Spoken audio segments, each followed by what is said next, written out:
Hi, I'm Mrs. Wills, and I coach debate at Cherokee High School. And I just want to say, if you're watching this video, it's because you are going to be judging for us at one of the local tournaments that we'll be competing at. And I just want to start the video by saying thank you so much for your willingness to do this.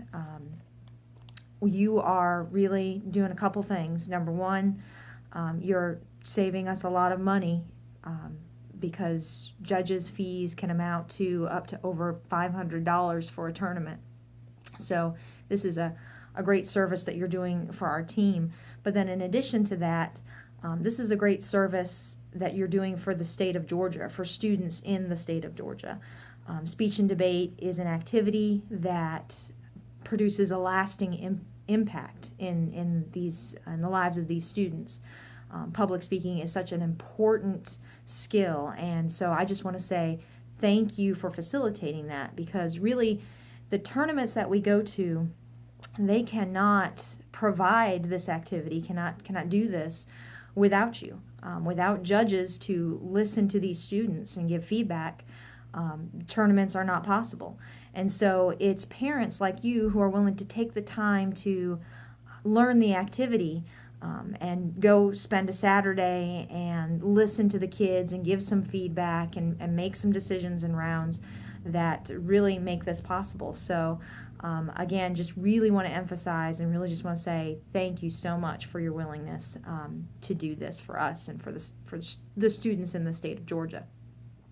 All right, so one of the first things I need you to do is to go to tabroom.com and sign up there. Create an account at tabroom.com. Now, tabroom.com, most tournaments use this, and it's just a way for the tournament to communicate with students and to communicate with judges. If they are going to have you judge around, then they will send you a text message letting you know that you're judging round 1 or you're judging round 2. So it's very important that you go to tabroom.com and create an account so that the tournament will have all of your information, including your cell phone number, so that they can get in touch with you if they need you to judge a particular round. In addition to this, tabroom.com has the ballots. That is, these ballots are how we communicate to the tab room ultimately at the end of a round who won the round.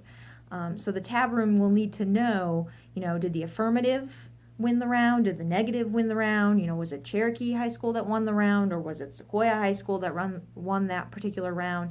And so after a round, you'll go on tabroom.com either via your cell phone, or if you have a laptop that you can bring, that would be great.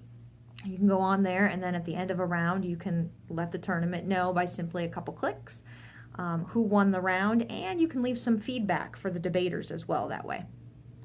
So go to tabroom.com, create the account, and don't worry. If it looks a little confusing, I will be there. I will walk you through how to use it. Okay, so just create the account.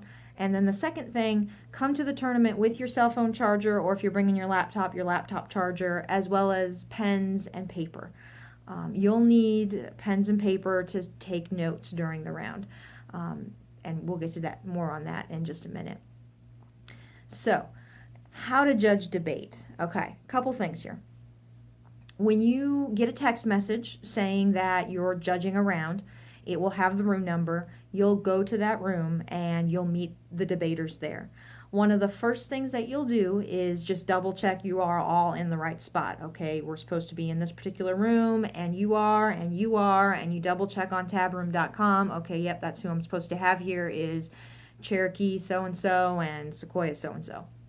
So that's one of the first things that you'll do.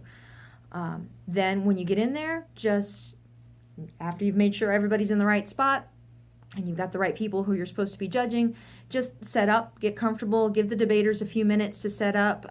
Some debaters use laptops in order to, just store their evidence and take notes. Some are more old school and just have all of their stuff printed out. But it takes a minute to get things set up and for you to get set up as well, comfortable in the room. After everyone is set up, establish, who's the affirmative, who's the negative. In debate, there's always an affirmative and a negative, and we'll talk more about that in just a second as well. So once you've established, okay, Cherokee, you're the affirmative, and Sequoia, you're the negative, and everyone is set and comfortable, the next thing that might happen is the debaters may ask you for your preferences or prefs. And basically, if they ask if you have any preferences, they're just asking, what are some things that you typically like in a debate or that you don't like in a debate and you don't want us to do? Now, you can just be totally honest with them and say, look, this is the first time I'm doing this, judging a debate. Let them know you're not walking into this totally clueless, that you've been talked to by a coach about what this debate is, what it entails and what exactly is supposed to be going on. But that this is actually you judging around for the first time, and so you really don't know that you have any preferences just yet. But after a couple rounds and a couple tournaments, you might definitely be able to answer that question with some preferences in the future. But yeah, just totally be honest with them and let the debaters know that this is your first time doing this, and they will help walk you through the process as well. Debaters know, students know that this activity has parents oftentimes judging, learning the activity in order to help provide this opportunity for them. So that will not be held against you. So just go ahead and be honest with them and let them know that you're new. Now, the basics of debate. You could be judging either Lincoln Douglas debate or public forum debate. Now, the reason that is because at Cherokee High School, I coach primarily Lincoln Douglas debate, and those students at Cherokee High School who participate in debate participate in Lincoln Douglas debate. Now, when we go to smaller tournaments, because I have so many kids in Lincoln Douglas debate, you can't judge anyone from Cherokee High School. So for that reason, and especially at this first particular tournament, they may say, well, you've provided all these judges for us, but they can't judge any of the Lincoln Douglas debate rounds because there's a Cherokee student in almost every round. So can we have your parents judge public forum debate? And in which case I often say yes, absolutely, to help the tournament out. Now, there's some differences between the two, and we'll talk about that. But for each one, the basics are kind of the same. In any kind of a debate, you're going to have an affirmative and a negative debating the resolution. Now, attached to the email I sent you, there are flow sheets. That is sheets for Lincoln Douglas debate and public forum that basically walk you through how the debate's going to go. In Lincoln Douglas debate, the affirmative speaks first and gets 6 minutes, and then there's a questioning time that's a few minutes, and then the negative gets to speak a few minutes, and the flow sheet for Lincoln Douglas debate that was attached to the email will walk you through all that. Same thing for public forum. The affirmative speaker speaks first, and then you have the negative, and it goes back and forth. And again, those flow sheets will walk you through who's supposed to speak and how long are they supposed to speak. So you'll use those sheets to walk you through how the debate's supposed to go. In addition to those sheets on the email, I have also sent video links. The National Speech and Debate Association has videos on how to judge Lincoln Douglas debate and public forum debate. And so that's one of the things, after you watch this video, go and watch those two videos so that you're familiar with what is Lincoln Douglas debate exactly, what should I really be looking for, listening for, what is public forum exactly, what should I be listening for. So before I get a little more deeply into debate, just wanted to let you know that attached to the email there are those flow charts or things in which you can take notes, and they will detail for you step by step who's supposed to speak and how long they're supposed to speak. So again, you'll either be judging Lincoln Douglas or public forum debate. But again, like I said, either one, debate, follows a certain structure, similar structure.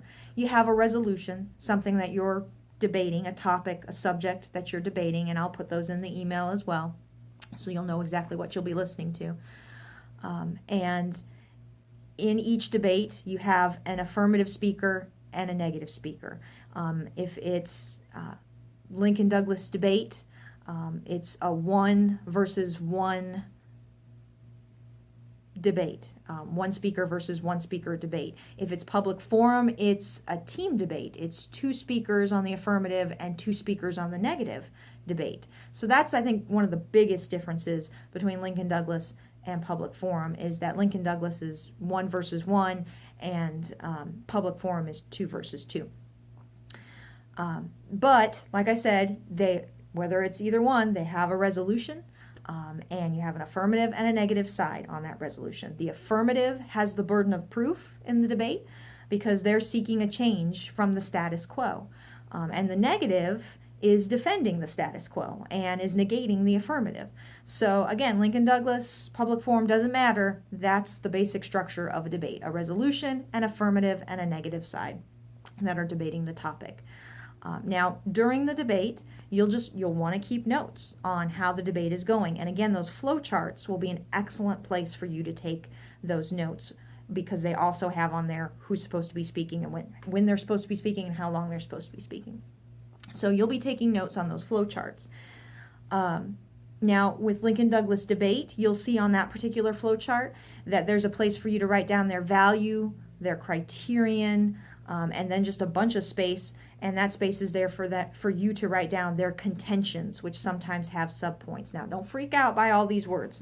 You'll get used to this. You'll as you do it, you'll understand and feel more comfortable with this. Basically, the videos that I attach will go into further detail about these things. But you want to keep notes of each side's contentions, their points, because the flowing, that's how you look at your notes and you decide how the argument went. Did each team or each person address the opponent's arguments? If they didn't address one of the contentions of their opposition, then it's almost as if like they conceded that, the reason I didn't really attack your particular contention too was because I really don't have anything to attack contention to, and so I'm conceding that and thus saying that you can win the round on that. So keeping notes is very important because you want to make sure that each of the teams are addressing each other's arguments. And again, if they don't, if one particular side just doesn't address the other's arguments at all, then obviously they don't win and the other side does. So you can see how taking notes and watching the flow, that's why we call those flow charts, watching how the debate flows is very important to ultimately who you decide wins. And in the end, that's what you do. You listen to both sides, the argument, you keep track of how it's going, whether or not they're addressing each other's arguments, and then you decide, who was the better debater, who argued the best. And again, those videos will go into deeper detail about Lincoln Douglas debate and public forum debate. But let me just say this: when you watch those videos, do not be overwhelmed by them. Again, just kind of take in the information and know that really you're going to learn this activity best by going and watching the rounds. And I've told your student that's really how they're going to best learn this activity and do well in this activity eventually, by doing it. At first, this first tournament, they're going to walk into rounds and they're going to be somewhat clueless about this whole debate thing, much like you as a judge.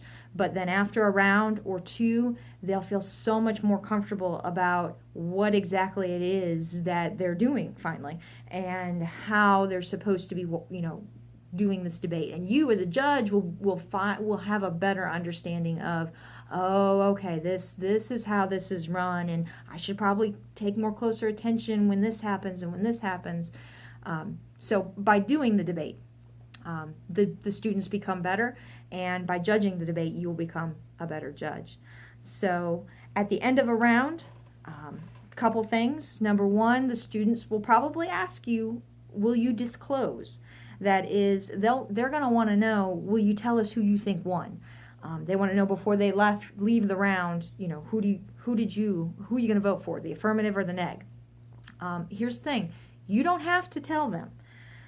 It is customary that judges do say to the students, well, I think the affirmative one or I think the negative one, and then they give reasoning feedback as to why. But especially at this first tournament, if you don't feel comfortable saying, and sometimes even still myself, after judging for many years, sometimes after a round, I just won't know who to vote for until I go back through all the notes that I took. So sometimes even I say, you know what, guys, I usually disclose, I usually say who won, and give reasons as to why, but I'm going to need about 5 minutes with you all out of the room and me staring at my notes before I can make a decision. And so it's acceptable to say that. So just know they're probably going to ask you, will you disclose? Will you say who won? And you don't have to, but if you feel comfortable, you can do that. So at the end of a round, you decide who won, and then you'll go on tabroom.com and you'll submit the ballot, that the affirmative or that the negative won, and you can even put some comments in there for the debaters to read at a later time. Okay, this video's been kind of long. I apologize. I know it's a lot of information. Please do not be overwhelmed by all this and think, what did I get myself into? I don't think I can do this. I better email her and tell her, no, I got to buy out. Don't do that. Truly, you learn by doing it. And there are just a couple things that I want to leave you with to remember. Number one, go to tabroom.com. Create that account. Number two, bring your chargers, cell phone charger or laptop charger with you, pens, paper to the tournament. Number three, after this, go watch those videos and just drink in the information. Okay, you don't have to remember every little thing that they tell you. Just kind of think about what they're saying concerning debate, those two types of debates. And then four, remember this, I will be there at the tournament to answer any questions, address any concerns that you have. And finally, just thank you. Thank you so much for being willing to do this. Again, it saves a tremendous amount of money for us, our team at Cherokee High School. But in addition to that, it really does save the tournament. The tournament needs judges, or it can't provide this activity for students. And those judges come from, a good majority of those judges come from parents like you, willing to learn the activity. So I, again, appreciate your willingness to help us out. If you have any questions or concerns, please do not hesitate to email me or text me, call me. I would be happy to talk to you further about Lincoln Douglas debate or public forum.